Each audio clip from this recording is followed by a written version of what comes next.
Students, good morning. आज हम पढ़ेंगे हिंदी लेसन 2 क्लास 7 दादी माँ। इसको लिखने वाला कौन है? शिव प्रसाद सिंह। शिव प्रसाद सिंह।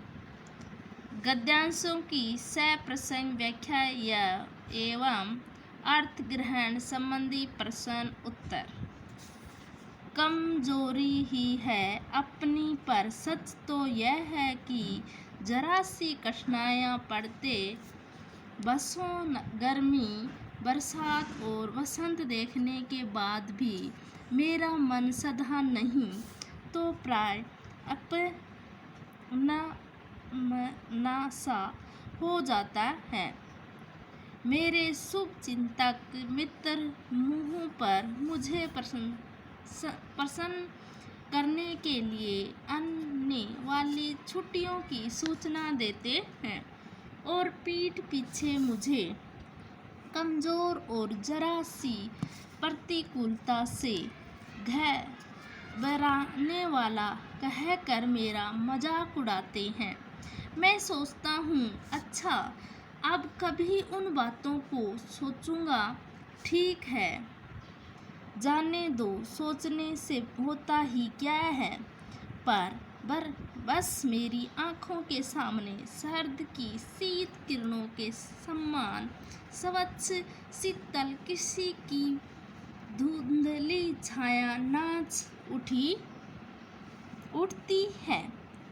यानी कमजोर यानी कमी, दोष, अनमना, उदास, शुभ चिंतक बनने वाले, बस यानी जबरन न चाहते हुए भी बरसात और शीत के बीच ऋतु धुंधली रूप नाच उठना दिखाई देना।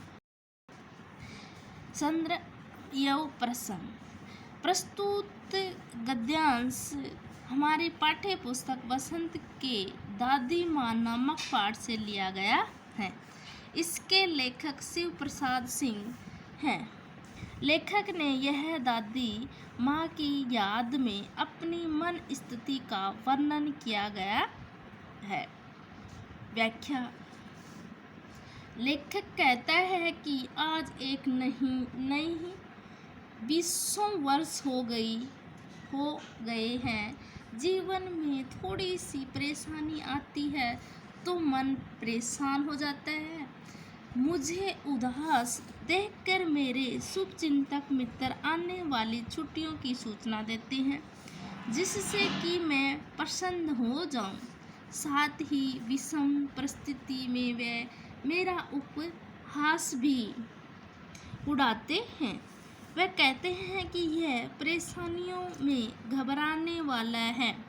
मैं सोचता हूँ कि कोई बात नहीं, अपनी कमजोरियों के बारे में सोचूंगा, परंतु सोचने से कुछ नहीं होता। मुझे वर्षों और शीतकाल के बीच की सर्द ऋतु के समान साफ व शांत स्वभाव की अपनी दादी माँ की एक स्पष्ट छवि अपनी आँखों के सामने दिखाई देने लगती है। यानी कि हमें कोई कुछ भी कहे, कोई उसकी बात नहीं माननी चाहिए, हमें अपने मन की करनी चाहिए। प्रयुक्त गद्यांश का शीर्षक लिखे। यानी कि इसमें गद्यांश का शीर्षक क्या है कि धुंधली छाया। क्वेश्चन नंबर 2, लेखक का मन प्राय अनमना सा क्यों हो जाता था? अनमना से यानी उदास क्यों हो जाता था? मन की कमजोरी के कारण लेखक का मन अनमना सा हो जाता था। यानी उनका मन कमजोर था, कोई कुछ कह देता वही बात मान लेता था। लेखक को आने वाली छुट्टियों की सूचना कौन देता है? लेखक के शुभचिंतक उसे आने वाली छुट्टियों की सूचना देते हैं। धुंधली छाया कैसी लगती है? लेखक के सामने किसकी धुंधली छाया प्रकट हो जाती है? धुंधली छाया सर्द की शीत किरणों के समान लगती है। लेखक के सामने दादी माँ की धुंधली की छाया प्रकट हो जाती है। कि दादी माँ ने क्या कहा था वही उसके बाद याद आने लग जाती है।